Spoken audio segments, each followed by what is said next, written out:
안녕하세요. 오늘의 코인 정보 공유해보도록 하겠습니다. 9월 9일 기준 명절 동안 비트코인이 약 15%가 올랐습니다. 그러나 이더는 성적이 꽤 부진한 상황인데 더 머지가 이틀 남은 상태에서 지금이라도 사라, 팔아라 의견이 나뉘는 뉴스가 넘친 시점에서 무엇이 맞고 틀린지 체크할 수 있는 중요한 4가지 이슈와 객관적인 가격 분석을 준비했습니다.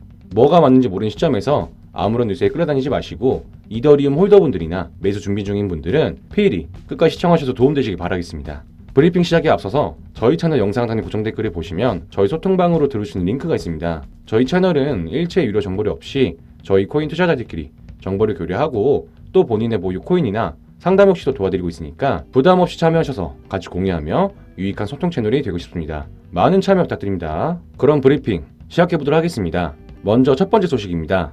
머지를 앞둔 이더리움, 비트코인 대비 성적 부진이라는 이슈입니다. 내용을 살펴보자면 지난 9일 이후 비트코인은 15% 오른 데 비해 같은 기간 이더리움은 7% 상승에 그친 모습인데 이더리움이 최근 며칠간 비트코인에 비해 부진한 성적을 보인 것은 트레이더들이 이더리움에서 자금을 빼내 비트코인을 이동시켰기 때문이라고 일부 업서버들의 분석이 나오고 있습니다. 또 이더리움에서 비트코인으로의 자금 이동은 비트코인 대비 이더리움 가격 비율이 저항에 직면했기 때문으로 지적됐는데 IDEG 자산운용의 소속 투자 오피셔 마커스 틸레는 이더리움 비트코인 가격 비율이 이전 고점에 도달하면서 일부 트레이더들이 롱 이더리움, 숏 비트코인 거래를 줄이기 시작했으며 이로 인해 10% 넘는 비트코인 랠리가 초래됐다라고 밝혔습니다. 여기서 언급된 이더리움 비트코인 비율은 머지를 앞둔 기대감 속에 상승 추세를 보이며 9월 7일 0.085까지 상승했고 7일 기록된 고점은 지난 7월 저점 대비 73% 높은 수치라고 합니다. 마커스 틸레는 이더리움 비트코인 비율이 과거에도 강력한 랠리를 펼친 뒤 추가 상승이 저지된 사례가 있음을 지적하는 모습을 보여줬습니다. 이어서 디센트럴파크 캐피탈의 연구원 루이스 할랜드 또한 비트코인의 도미넌스가 장기 지지선에서 반등한 것을 이더리움에서 비트코인으로의 자금 이동 요인으로 지목했습니다. 그의 발언을 추가로 체크해보자면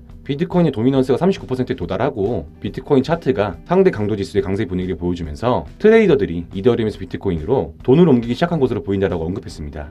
여기까지 두 전문가 의견을 체크해보자면 이더리움 자금이 비트코인으로 이동이 되었다는 건데 그 이유로는 2가지가 나왔죠. 첫 번째, 이더리움 비트코인 가격 비율이 이전 고점에 도달. 두 번째, 비트코인의 도미넌스가 장기 지지선에서 반등. 그러니까 결국 이더가 재료가 모자라서 반등을 못한 게 아닌 비트코인의 불장의 불씨가 커져 자금이 쏠리고 있는 시점이라고 보시면 될 것 같습니다. 그럼 다음 이슈도 체크해보겠습니다. 뱅크 오브 아메리카가 이더리움 머지 이후 기관 투자자들의 매수가 증가할 것으로 전망했습니다. 내용을 살펴보자면 뱅크 오브 아메리카, 보아는 지난 금요일 연구 보고서에서 이더리움 머지 이후 에너지 소비가 눈에 띄게 감소해 일부 기관 투자자들이 처음으로 매수를 시도할 것이며 신용, 유동성 위기가 낮고 높은 수익률을 갖춘 이더리움 스테이킹이 기관 채택을 주도할 수 있다라고 설명했습니다. 즉 보아는 이더리움 스테이킹이 탈중앙화 디앱의 웹3 생태계에도 영향을 미칠 수 있다고 분석한 것인데 보아는 보험회사는 일반적으로 지급준비금을 회사채, 국채에 투자하는데 가상자산 생태계에 유사한 보험 및 보상 특성을 가진 상품을 찾기가 어려웠으며 이더리움 스테이킹은 이 같은 경우 좋은 대안이 될 수 있다 라고 언급했습니다. 내용을 정리해서 보면 신용 유동성 위기가 낮고 높은 수익률을 갖춘 이더리움 스테이킹으로 인해 기관이 이더를 채택할 가능성이 높다가 되겠습니다. 다음은 결국 매도인가 매수인가를 정할 마지막 이슈입니다. 암호화폐 시장 분석 업체 카이코에 따르면 이더리움의 무기한 선물 펀딩 피가 마이너스 0.03%로 떨어졌고 펀딩 피가 음수라는 뜻은 숏 포지션이 우위에 있다는 분석입니다. 카이코는 이더리움 숏 포지션 증가를 3가지 이유로 분석했는데 첫 번째, 머지 업그레이드에 따른 예상치 못한 가격 급락 해지. 두 번째, 이더리움 작업 증명 하드포크로 이더리움 선물 숏 포지션을 구축. 세 번째, 뉴스의 팔라 전략, 이더리움 머지 등 재료가 가격의 반영. 이 3가지 이유를 내걸었는데 더 자세한 의견을 보자면 알고리즘 트레이딩 회사 이피션트 프론티어의 소속 전략가 앤드류 투는 이번 주 머지가 이루어짐에 따라 많은 투자자들이 이더 해지에 나섰고 이것이 펀딩 피 마이너스를 심화시킨 것이라고 언급했습니다. 이어서 그는 이더리움 현물 롱에 대해 무기한 선물 숏으로 해지하려는 투자자들이 많으며 여기에는 이더리움 작업 증명 코인을 받기 위해 이더리움 현물은 매수, 선물은 매도를 택하는 투자자도 포함되어 있다라고 덧붙였습니다. 추가적으로 암호화폐 거래소 크라칸의 자회사 CFP 벤치마크의 분석가 가브리엘 셀비는 무기한 선물 시장에서는 이더리움의 긍정적인 펀더멘털이 가격에 선 반영됐다는 것이 대처적인 생각이고 머지 이후 이더리움 가격의 추가 상승은 거의 없을 것이라고 언급했습니다. 즉 무기한 선물 투자자들은 애초에 단기적인 가격 하락에만 의미를 둔다는 건데 쉽게 생각해서 무조건 떨어지기만 바래서 숏에 베팅한다는 뜻이죠. 마지막은 객관적인 가격 분석 체크해 보겠습니다.